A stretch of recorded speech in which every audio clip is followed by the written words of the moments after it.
जय हिंद दोस्तों, आप सभी को विद्या चिंतन में स्वागत है। तो हम लोग देखेंगे आज राजस्थान के बारे में। इससे पहले हम लोग उत्तराखंड के बारे में पढ़ लिए थे, तो हम लोग आज राजस्थान के बारे में पढ़ेंगे। और सबसे क्षेत्रफल की दृष्टि से राजस्थान बड़ा है, और जनसंख्या की दृष्टि से पूछे तो उत्तर प्रदेश को क्या कहना है। जनसंख्या की दृष्टि से सबसे बड़ा उत्तर प्रदेश है, और क्षेत्रफल की दृष्टि से हम लोग देखेंगे तो राजस्थान बड़ा है।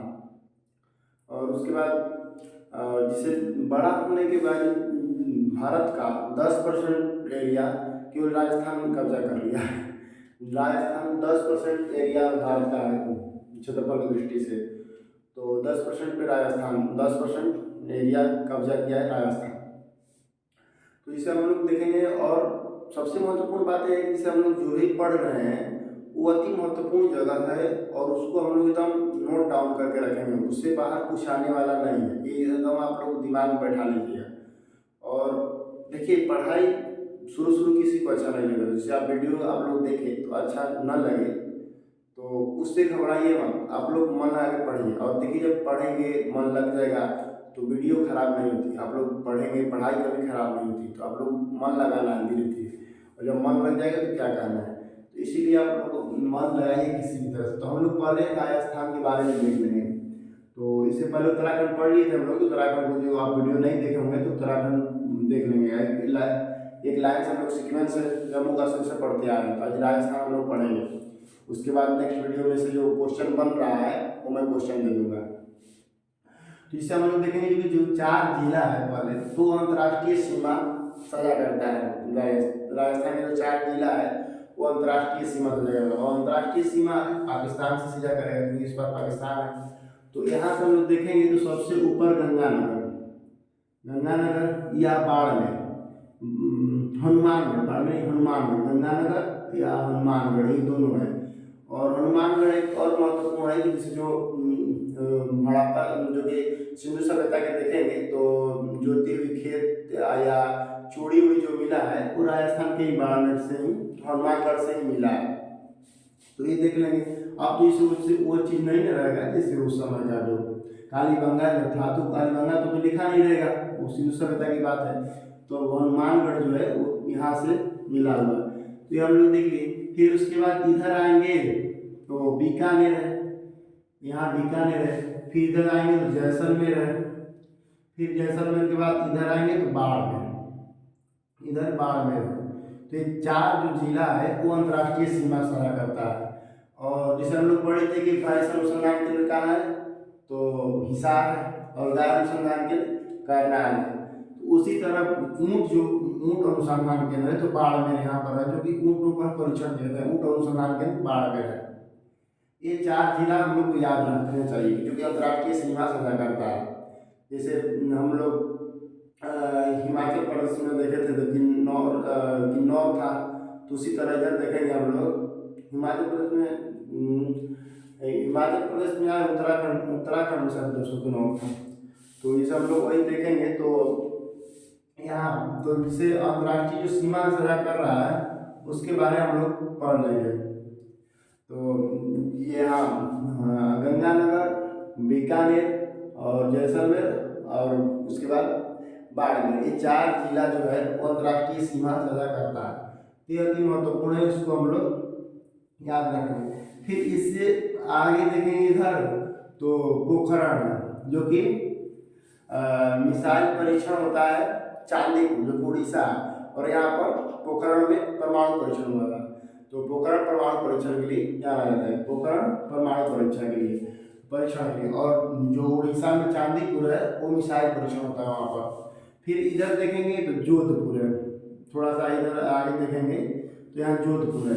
और जोधपुर जो कि वायुसेना का सबसे बड़ा अड्डा है। यहाँ पर वायुसेना का विमान 3 विमान एक साथ उड़ जाते हैं, इतना बड़ा एरिया है वहाँ।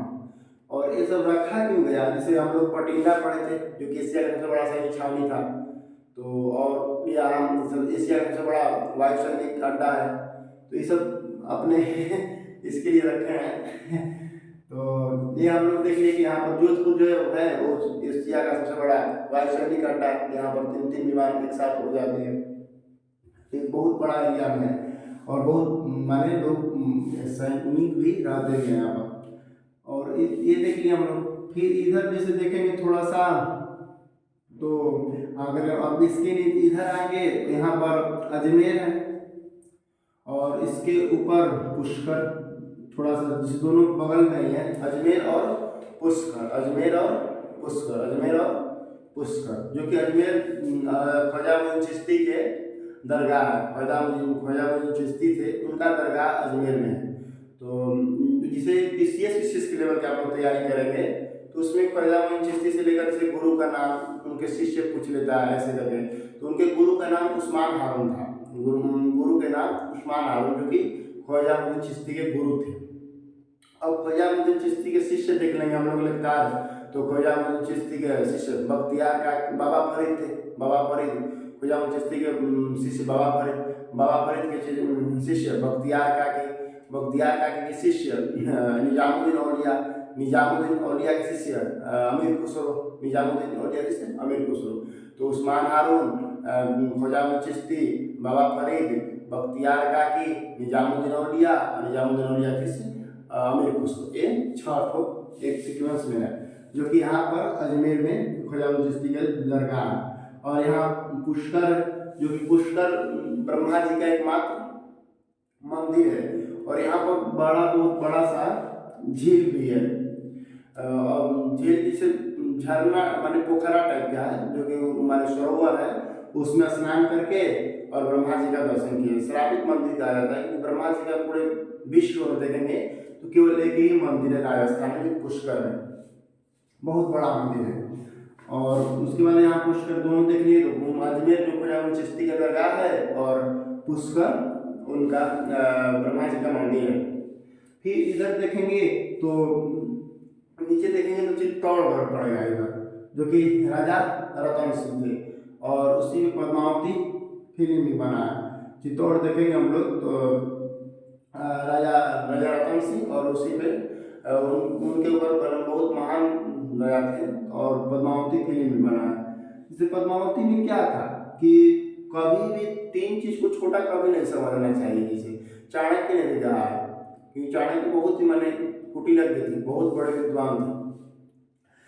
रोग शत्रु और उसके बाद देखिए, कभी भी रोग शत्रु और कार्य, एक कभी मौका मिलते ही निपटा देना चाहिए। जैसे रोग छोटा भी है तो आप एक घाव भी है तो उस घाव को पाले रहेंगे तो बहुत बड़ा रूप ले सकता है। उसी तरह रोग है, और उसके बाद शत्रु, अगर शत्रु देखिए छोटा भी रहेगा तो उसको मौका मिलते ही आपको बहुत घात पहुंचा सकता है, इसलिए उसको आपको मौका मिलते उसको निपटा दीजिए। शत्रु को एकदम शांत करके, पराजय करके उसको सामने रखना चाहिए। शत्रु को कभी भी वार करने का मौका नहीं देना चाहिए। उसके बाद कर्ज को भी मौका मिलते निपटाना चाहिए। तो ब्याज सूद जोड़ के आपको पता लगेगा पूरा धन पर जितना धन संपत्ति है वो सब आपको ब्याज भरने में लग गया। तो कर्जा, शत्रु और रोग, ये 3 को कभी भी छोटा नहीं समझना चाहिए, और इसको मौका मिलते ही निपटा देना चाहिए। ये पद्मावती का मुख्य वो था।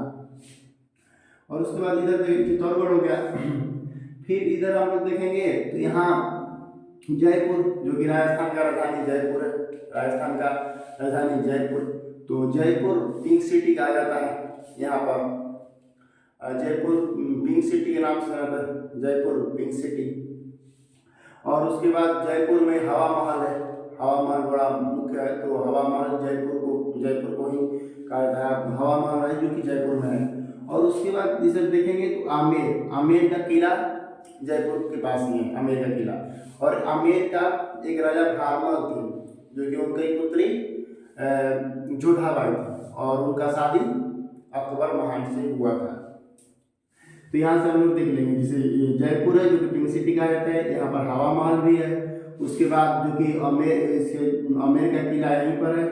और उसके बाद उनके वहाँ का राजा भारमल थे, भारमल की पुत्री जोधाबाई थी, और जोधाबाई की शादी अकबर से हुआ था। ये देख लिया हम लोग। फिर इसकी जस्ट इधर देखेंगे तो कोटा शहर पड़ेगा। कोटा इस समय मेडिकल और इंजीनियरिंग के लिए बहुत ही माने बड़ा है, हब कह सकते हैं। जैसे दिल्ली जाएंगे तो दिल्ली जो कि मुखर्जी नगर है वो यूपीएससी के लिए, आईएएस के लिए हब है। उसी तरह यहाँ पर देखेंगे हम लोग तो कोटा जो शहर है वो मेडिकल और इंजीनियरिंग के लिए हब है। बहुत माने अच्छा मात्रा में कोटा में इंजीनियरिंग और मेडिकल के स्टूडेंट और पढ़ाई भी उस तरह है। पर जो कि अब इंटरनेट के और ऑनलाइन के ज़माना आ गया है तो यह कहीं भी हब हो सकता है, आपके घर में भी हब हो सकता है। आप मन लगा के पढ़िए, क्योंकि आपको घर पे ही बहुत बेस्ट से बेस्ट टीचर मिल जाएंगे आपको, और एकदम कम पैसा में। देखिए ऑनलाइन आने का मतलब दो बहुत बड़ा फायदा हुआ हम लोगों को। एक तो आपको कम पैसा में शिक्षा, और दूसरा चीज बहुत बेटर शिक्षा, तो पैसा भी कम लगेगा और आपको शिक्षा भी बहुत अच्छा मिलेगा। तो ऑनलाइन से बहुत फायदा हुआ है। तो यहाँ कोटा देखेंगे, और कोटा में जैसे जो 3 प्रकार का कोटा में बिजली बनता है, सबसे बड़ा महत्वपूर्ण चीज है। कोटा एक ऐसा शहर है जहाँ की 3 प्रकार का बिजली, 3 प्रकार से बिजली बनता है। पहला बिजली इधर से चंबल नदी आता है, तो चंबल नदी जो है वो कोटा शहर जो है वो चंबल नदी के तट पर ही बसा है। तो एक चंबल नदी पे बांध बनाकर जल से बन जाता है। दूसरा एनटीपीसी कोयला के द्वारा बनता है। और तीसरा यहाँ पर रावत भट्टा परमाणु केंद्र है, क्योंकि उस रावत भट्टा परमाणु केंद्र से बिजली बनता है, जो कि राणा प्रताप, क्योंकि महान शासक, 2 ही शासक माने सेना योद्धा हुए थे राजस्थान में, एक राणा प्रताप और एक पृथ्वीराज चौहान। तो राणा प्रताप के भी नाम से रावत भट्टा परमाणु केंद्र जो है कि वो तीनों प्रकार से यहाँ कोटा में बिजली बनती है। फिर उसके बाद हम लोग इधर देखेंगे तो यहाँ उदयपुर है, जो कि झीलों का शहर। और यहाँ पर जिसे सुंदर सुंदर माने चारों तरफ से बहुत सारा झील है, झीलों का शहर ही कहा जाता है। और यहाँ पर आज बहुत बड़ा बड़ा महल देखने को आपको मिलेगा उदयपुर में, क्योंकि उदयपुर और जैसे ना यहाँ पर कोई ऐसा पैलेस है जिसके माने शादी भी जो कि एक दिन के लिए, 2 दिन के लिए करोड़ों 2 करोड़ 3 करोड़ 4 करोड़ तक एक रात की बुक होती है, इतना बड़ा बड़ा है। और साथ ही आज भी देखेंगे हम लोग राजस्थान में, तो राजस्थान में जो शादी विवाह होती है वो राजसी घाट आज भी है। वहाँ पर 2-3 चीज अभी भी राजस्थान का बहुत ही माने अलग है दुनिया से। एक शादी विवाह देखेंगे, एक खान पान भी देखेंगे, तो वहाँ का भोजन का जो व्यवस्था है वो बहुत ही माने अजूबा, इतना माने बेस्ट है कि आपको भले ही रोटी और चावल थोड़ा मिले, पर आइटम माने ना लगभग 20 आइटम आपको कटोरी में लगा कर मिलेगा भोजन के वक्त। तो एकदम बहुत ही माने प्रेम और सीधा से राजस्थान के लोग आपको भोजन भी कराते हैं।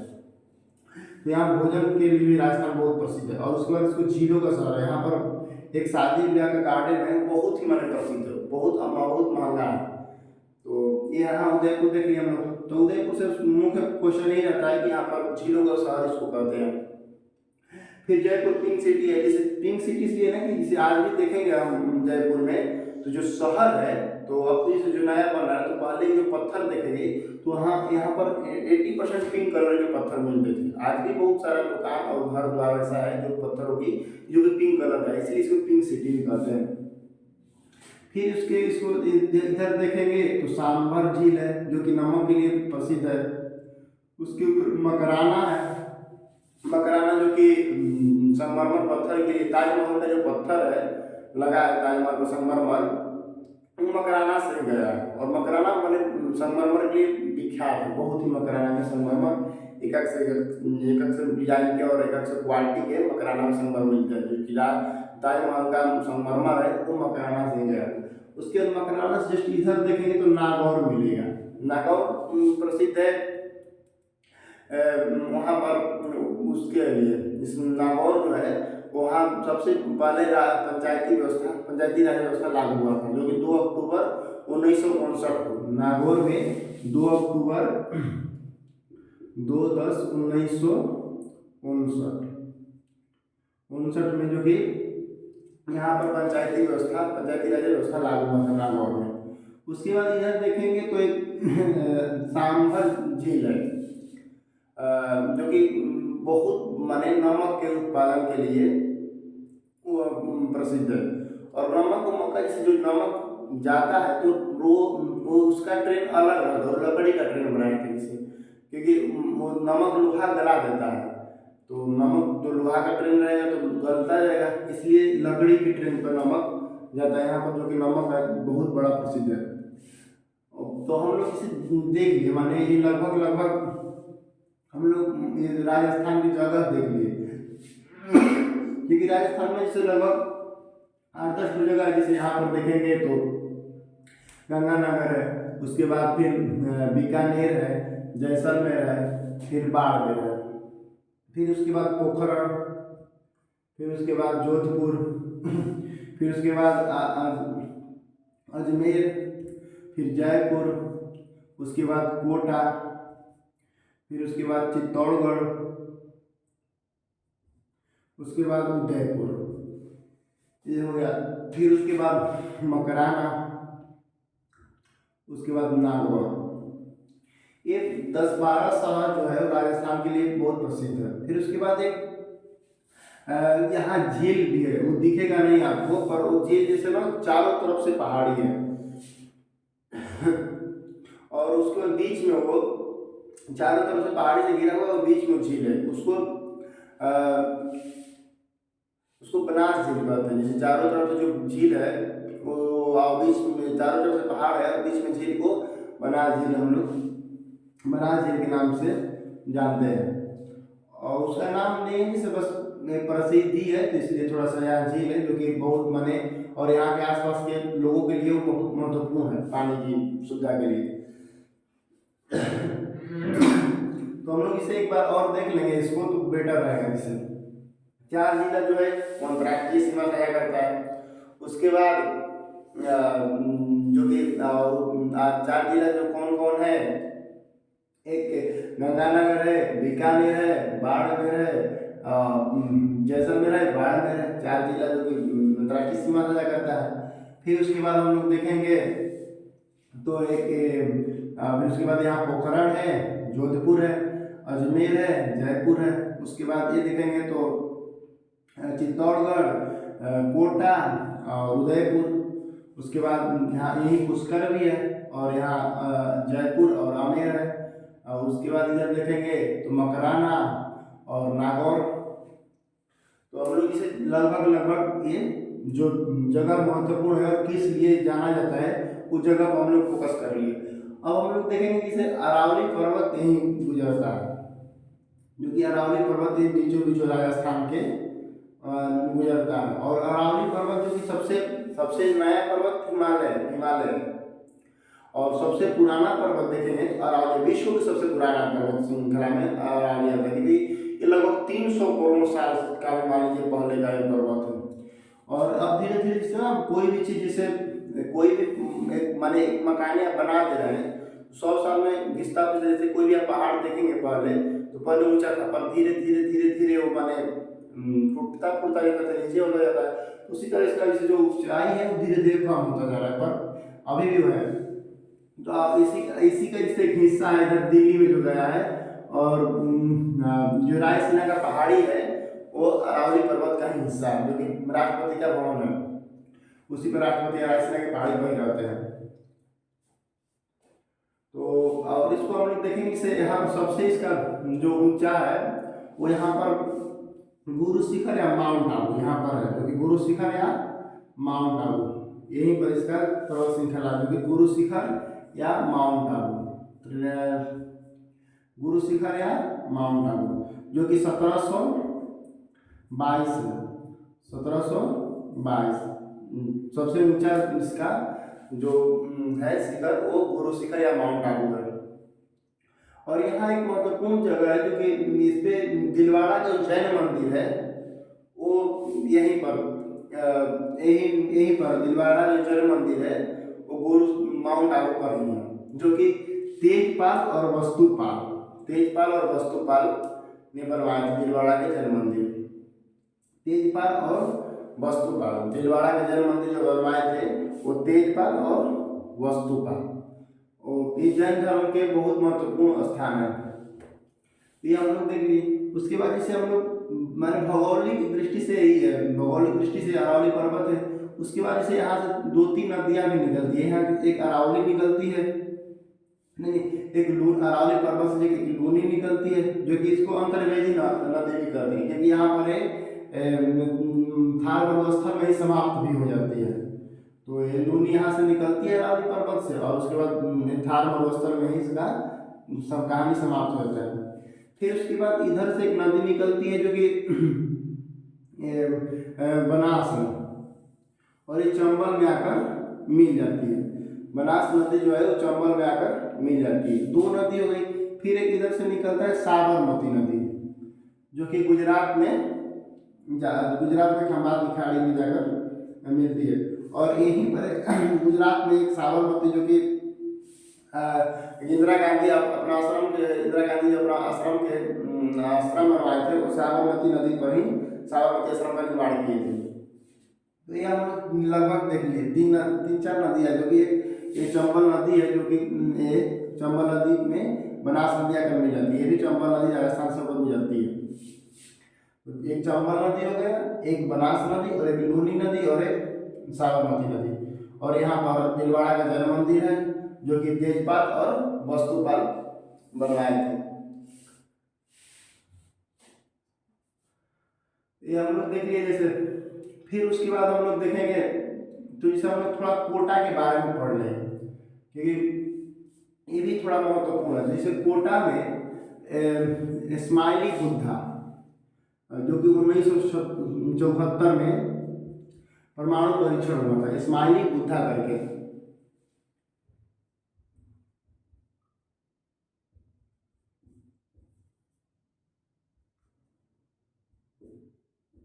स्माइली बुद्धा, जो कि 1974 में यहाँ पर कोटा में परीक्षण हुआ था, परमाणु परीक्षण हुआ था, जो कि सफल नहीं हुआ। माने वो फुस करके और जैसे नहीं कोई पटाखा फोड़ते हैं तो मुर्गवा पटाखा एक देहात में मिलता है, तो उसको जैसे फुस से कोई कर देता है, कोई बढ़िया तो उसी तरह बढ़िया ही नहीं रहा, अपना फुस दे करते तो उसको कुछ हुआ नहीं। पर ये जैसे एक सीटीबीटी का नियम है,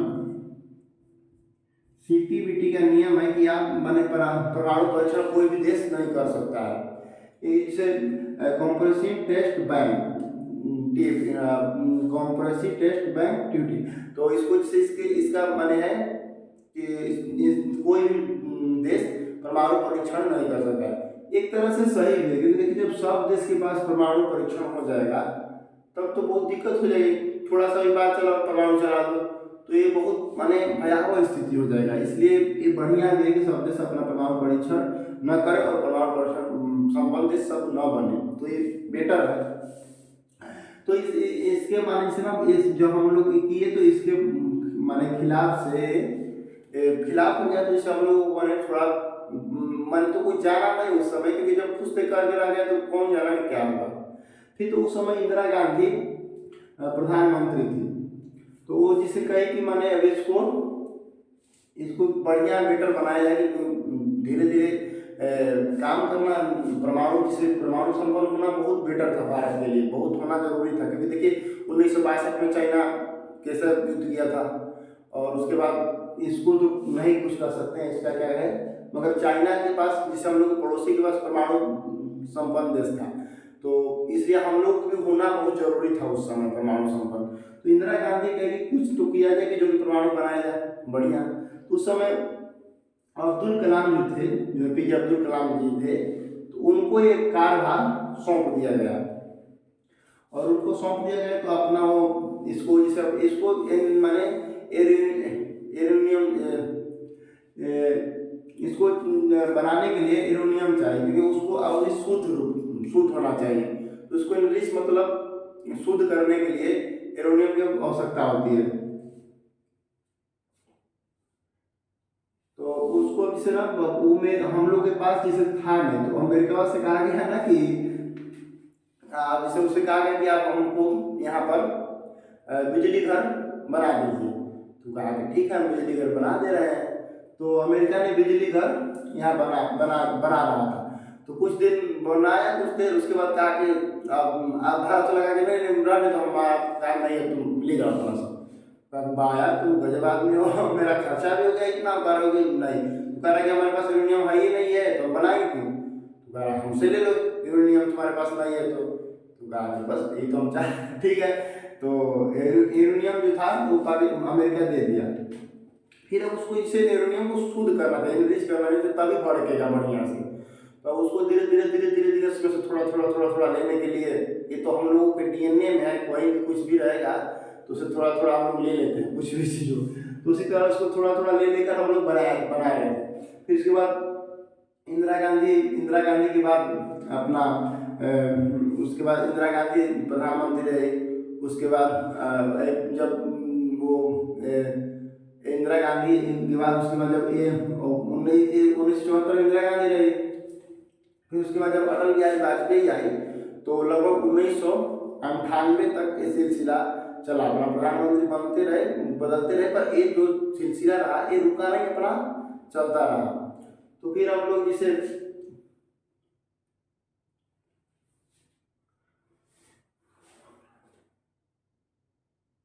इंद्रजीत श्रीनारायण भी आए, उसके बाद अटल बिहारी वाजपेयी आए।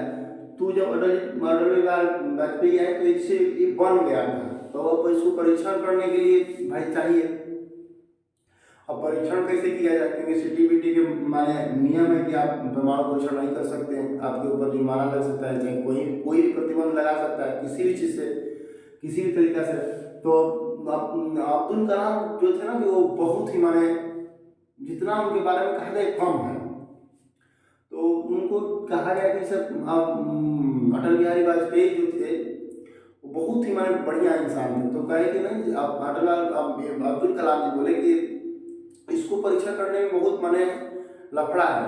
तो कहे कि आप जो चाहे सो कर सकते हैं, आपको पियो हूँ, अभी से मैं छोड़ दिलवा दे रहा हूँ, आप समझिए कि मैं खुद को पियो हूँ, और जिसको जैसा कहेंगे वो निश्चित वैसा करेगा। कहा तब कहे ठीक है, जब ऐसा बात है तो मानिए ठीक है। अब एक कोटा में जब कह दिए कि जिसे यहाँ पर सैनिक का वायु सैनिक का माने वो होने वाला है। अब यहाँ पर लगभग 10,000 20,000 कोटा में जो कि सेना चली गई और सेना युद्धाभ्यास कर रही है, युद्धाभ्यास होने वाला है। और क्यों होने वाला है, तो इधर से इससे निपटना है। तो माने राज्य सैनिक चले गए सब 10,000 सैनिक यहाँ पर युद्धाभ्यास करने के लिए। युद्धाभ्यास करने के लिए माने अब छोटे मोटे घर बनाया गया माटी का, उसके बाद पोस फास जिसे सब जो लकड़ी का घर वो छोटा मोटा बनाया गया सब। अब लकड़ी का घर बन गया। अब लकड़ी का घर क्यों बन रहा था, वो तो अपना परीक्षण करने के लिए कि भाई कितना शक्तिशाली परमाणु बम है, तभी तो समझ जाएगा कितना छोटा घर चाहे क्या कितना उड़ा दे रहा है। तो अब माने अब ये सब लगभग व्यवस्था सारी हो गई। उसी में अब्दुल कलाम जी भी अपना घूम रहे थे। अब अब्दुल कलाम जब माने सब व्यवस्था हो गई तो कहे कि अब तो इसको किया जाए। और उसके बाद अमेरिका का एकदम टकाटक नजर उसी पे था कि अब उसको शक हो गया था कि क्या हुआ था, भगवान का नाम वो लगभग 700 करोड़ लगाकर माने उसको देखने के लिए वो गया था कि उसका नज़र जिसे ना वैज्ञानिकों का नज़र इसी पे था, तो अपना लगा कर देख रहे थे सब। अब उसको जिसे ना वो अपना यहाँ तक से और थोड़ा कठिन हो गया उसका जो परीक्षण करना, क्योंकि भाई अमेरिका का जो सेटेलाइट है वो सेटेलाइट बहुत ही माने जैसे पहले जो उसकी दूरी था तो 10 मिनट 15 20 मिनट धीरे धीरे घूम रहा था। अब जब उसको शक हो रहा था कि क्या होता है, पूरा एकदम और जल्दी कर दे, 10 मिनट में ही चक्कर लगाने लगा। कहा कि बहुत है तो कठिन हो सेटेलाइट।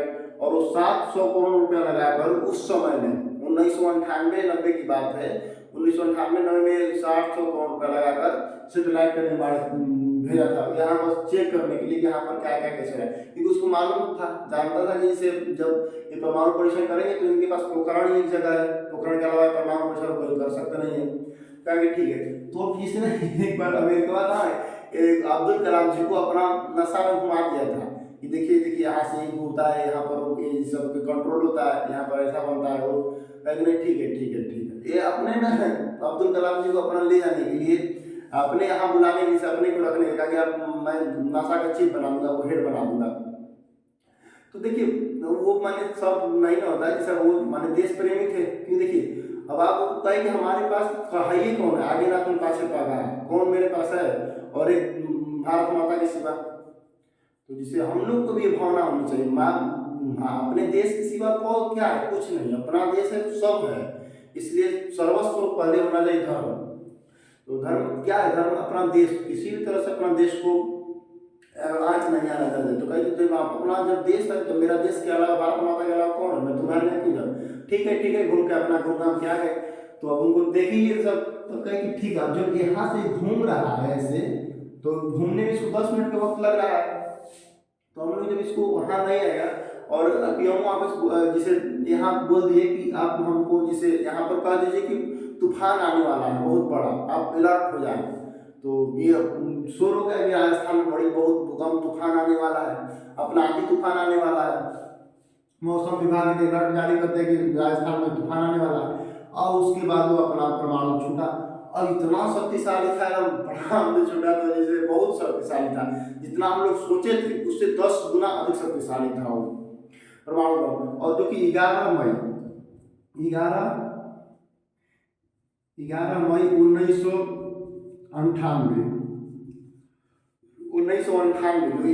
1998 को पहला परीक्षण हुआ। और उसके बाद एक छूटा, उसके ऊपर तुरंत धाम दूसरा हुआ, उससे भी शक्तिशाली तीसरा, उससे शक्तिशाली, माने 10 गुना शक्तिशाली जितना हम लोग सोचे थे उस माने उससे अधिक गुना 10 गुना शक्तिशाली था, जो कि जितना हम लोग सोचे थे परमाणु। अब पूरा एकदम तबाही। तो मेरे तरफ से धूल कण कैसा है वहाँ, इस माने से जो कि उसका सैटेलाइट था, तो अरे कुछ नहीं है वहाँ भूकंप आने वाला है, वहाँ का मौसम का खुद ही नहीं आ रहा है 2 दिन से कि बहुत बड़ा भूकंप तूफान आने वाला है, सब आंधी तूफान आने वाला है। और यहाँ हम लोग को परमाणु छूटा और पाकिस्तान में भूकंप आ गया है, इतना शक्तिशाली समझ रही। तो ये बहुत माने बहुत शक्तिशाली था, हम लोग जितना सोचे थे हम गदगद हो गए। अब उसके बाद फिर जब छूट गया तो कहे कि अब अटल बिहारी फोन के मिशन सक्सेसफुल, तो हाँ एकदम जितना हम लोग सोचे थे उससे भी माने कई गुना बढ़िया। तब अटल बिहारी वाजपेयी का जब मिशन सक्सेस हो गया तब खुलेआम छोड़िए अब उसको क्या करना है। अब खुलेआम 11 मई को तो 3 बार पूरा गया, इसे मैंने डर कर और पूछे कि आप इसको बनाना चाहेंगे तो कितना दिन में बना देंगे, तो कहे कि बस 8 से 10 दिनों में बनाकर एकदम तैयार कर दूंगा। तब कहे कि फिर अब इसको आप खुलेआम पढ़िए।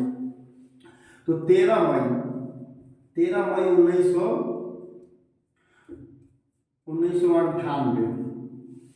1998 को एकदम खुलेआम पढ़ा गया। और उसके बाद तो फिर अमेरिका का क्या हुआ, और इन सबको गरिया है छोटा सब, अरे तुमको इसीलिए दिए थे इतना करोड़ 700 रुपया करोड़ खर्चा करके उस समय उतना दिया, और तुम्हारा है कि उसको मैंने आधी तो खाना यार यही देख रहे हो।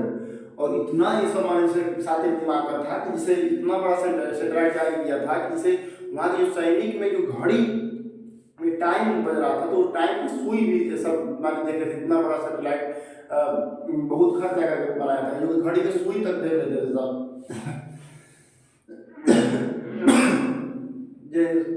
तो दोस्तों तो ये देख लिया हम लोग। और उसके बाद जब घुला छूटा तो फिर अमेरिका ने हम लोगों पे गुस्सा आ गया, और गुस्सा आ गए तो फिर तुरंत ही जाकर सीटीबीटी में केस कर दिया। तो सीटीबीटी का कंप्यूटर टेस्ट बैंक इसका मतलब था कि इसका 3 तो शर्त था कि आप जिसे वायु में नहीं परीक्षण कर सकते हैं, हवा में परीक्षण नहीं कर सकते हैं, उसके बाद पहला हवा में परीक्षण नहीं कर सकते हैं, दूसरा पानी में परीक्षण नहीं कर सकते हैं, तीसरा पृथ्वी पर परीक्षण नहीं कर सकते हैं। तो भारत ने कहा कि भाई हम ना वायु में कई किए हैं, न हम वायु में किए हैं, नहीं हम हवा में किए हैं, न हम पानी में किए हैं, न धरती पे किए हैं, हम धरती के नीचे किए हैं। देखिए धरती का नीचे का विज्ञान कुछ अलग ही होता है। तब तो क्या किया, तब अमेरिका गया सरकारी, पर तब पर भी कहा कि मैं भारत को कभी नहीं मानूंगा परमाणु संपन्न देश है, तो मत मानो। अरे यार हमारे पास जो है उसको तुमको मानने से ना मानने से क्या होने वाला है, आपके पास जब 10 रुपया है तो भाई हम माने चाहे ना मानो उससे क्या लेना देना है, मत मानो उससे क्या लेना देना है। तो बहुत गुस्सा आ गया है। और उसके बाद अब अपना ये गुस्सा आ गया क्या करेगा, तब तक यही छुट्टा ये सब ना ये सब भी बने ये सब भी बना कर रखे थे, और जब हम लोगों ने फोड़ दिया तो ये भी फोड़ दिया, और ये भी अपना परीक्षण कर दिया। इन सबों का भी भयानक निकला था। और उसके बाद जब अब पगला गया कि अरे ये तो यही अब तो इसी का झेल रहा था, तो देखो ये भी फोड़ दिया। और उसके बाद और गुस्सा आ गया, तो कहा कि तुम क्यों गया? तो भाई हम क्या करें, तुम पहले भारत को देखो ना, भारत को जो कहोगे, जो भारत को सजा मिलेगी हमको भी मिलेगी। ऐसे ही मैंने अंतर्राष्ट्रीय कानून देखेंगे तो सेम अपराध के लिए सेम सजा मिलता है। तो भाई दोनों सेम अपराध ही है, भारत ने भी परमाणु परीक्षण किया था और वो भी। अब उसके बाद उन्होंने आर्थिक प्रतिबंध लगा दिया अमेरिका दोनों पर, कि जैसे अब आप माने किसी देश से न सामान खरीद सकते हैं न सामान बेच सकते हैं। तो बहुत बड़ा चीज़ है। जैसे कि देखिए, जब तक भाई हम लोग से बहुत सारा सामान खरीदा रहा है, बहुत सारा सामान बेचा रहा है, तब तो जैसे व्यापार चल रहा है, तब तो माने देश का कार्यभार जो कि व्यापार चल रहा है उसी के मुताबिक कार्यभार चलता है। ये बहुत दिक्कत, आर्थिक स्थिति बहुत दिक्कत होने लगा। पर हम लोगों में जैसे 80% देखेंगे तो 80% में 100% में हम लोगों से जो देश से 20% से 25% लोग, 30% भी कह सकते हैं, 30% लोग बाहर में काम करते हैं, जो कि और यहाँ से जैसे देखिए वो लोग कितने अच्छे हैं, क्योंकि यहाँ से एक पैसा भी नहीं लेते, न उस यहाँ का पानी पीते हैं, न हवा लेते हैं, न कुछ, और केवल यहाँ पैसा भेजते हैं। जो कि बाहर में जाकर कोई भी आप देखेंगे, जैसे बिहार में देखेंगे, चाहे उत्तर प्रदेश में देखेंगे, तो कोनो या कहीं कहीं जिला ऐसा है कि बहुत वहाँ के घर जानवा लोग सऊदी अरब, तो अमेरिका, तो कतर, तो दुबई ऐसे पड़े हुए हैं। और सबसे 80% जैसे दुबई चाहे अमेरिका में थोड़ा वीजा उजा का इशू थोड़ा कठिन रहता है, तो कम लोग जाते हैं, मगर दुबई तो बहुत लोग गए हैं, अमेरिका में तो बहुत सारे हैं। तो अब ये लोग तो अपना जैसे ये सब माने भारत की उस समय आर्थिक स्थिति सुधारने में बहुत हेल्प किए, क्योंकि भाई पैसा तो आ ही रहा था, अपना आर्थिक स्थिति सुधार रहा था। पर पाकिस्तानी को कोई नहीं नौकरी देता है। ये सब इतने हरामी होते हैं ना कि उधर भी झगड़ा कर लेते हैं अपना सब, किसी से पढ़ता नहीं, अरे क्या तुम नौकरी से हटा दोगे, जो समझदार नहीं है। जी, अब जो व्यक्ति समझदार रहेगा, तो जीविका को कहा गया है ना कि जैसे पिता तुल्य माना गया, पढ़ाई जो ज्ञान दे रहा है उसको, जो पाल पोस रहा है उसको, जो आपको पैसा मैंने खिला पिला रहा है, ये सब पिता तुल्य होता है। जिससे आपको जो रोजगार भी दिया है, तो एक हिसाब से वो पिता तुल्य है, उसको पिता की दर्जा देना चाहिए। जन्म देने वाला ही पिता नहीं होता है, जन्म देना तो पिता वही है, पर जो पाल पोस रहा है वो भी पिता तुल्य है, जो आपका जो रोजी रोटी चला रहा है वो भी पिता तुल्य है, फिर उसके बाद जो आपको ज्ञान दे रहा है वो भी पिता तुल्य है। तो इन सबों को ये चाल पे नौकरी बाहर उतना नहीं मिलती, पाकिस्तान के वीजा पर नहीं दे रहे हैं, पाकिस्तानी देखकर ही छोड़ देते हैं सब। तो अब इन सबों का तो स्थिति बहुत डैमेज हो गया। पर भारत की स्थिति ठीक ठाक अपना चल रहा था गाड़ी, अब ये सब खाए पीना पगलाने लगे। अब ये सब अमेरिका को कहेंगे तुम नहीं दोगे तो हम लोग वायरल करते हैं कैसे बन रहा है, पूरा बनाए, और गुस्सा गया कि चलिए तो तब तक यही सब जिससे ना उसको बेच दिए थे सद्दाम हुसैन, जो कि कोरिया है, तो उत्तर कोरिया को यही सब दिए हैं, अपना सब प्रिंट निकाल कर दे दिया और उत्तर कोरिया बना लिया अपना। अब उसके बाद ये और पगला गया कि अरे तुम मैंने उसको दी, तो कहा कि हम लोग खाए बिना मर रहे हैं, हम लोग बेचेंगे, हम लोगों की तो उसी को बेचे, हम सबको बेच देंगे ना, तो सब हटाओ हमारे पर। अब अमेरिका राजा अब करे से करेगा भाई, अभी कर दिया था कि यूट्यूब, गूगल, ट्विटर सब डाल देंगे, फेसबुक, तो कहा कि सब हमारा हटा देंगे, अगर हम न्यूज छपवा देंगे, हम लिख कर भेज देंगे। अब पगला गया अमेरिका, तो कहा कि ठीक है भाई, अब मजबूरन क्या करेगा, तब हटाया। उसके बाद अब वो जब उसका हटा तो हम लोग को भी मिल गया मौका कि भाई अब उसका हटा तो हम लोग को भी हटा। तो अमेरिका प्रतिबंध सब जितना प्रतिबंध था आर्थिक रूप से, व्यापारिक रूप से, वो सब हट गया। अब उसके बाद हम बढ़िया हो गए। अब 1998 जब हम लोग परमाणु संपन्न बन गए, तब उसके बाद किसी के आंख उठाने की हैसियत नहीं है, क्योंकि चाइना जब 1962 में हुआ था तो बोला था कि हम फिर 50 साल बाद फिर हम अटैक करेंगे। तो 50 साल बाद 1962 से देखेंगे तो 2012 के आसपास, 2012 हो रहा था, तो आया 2012 में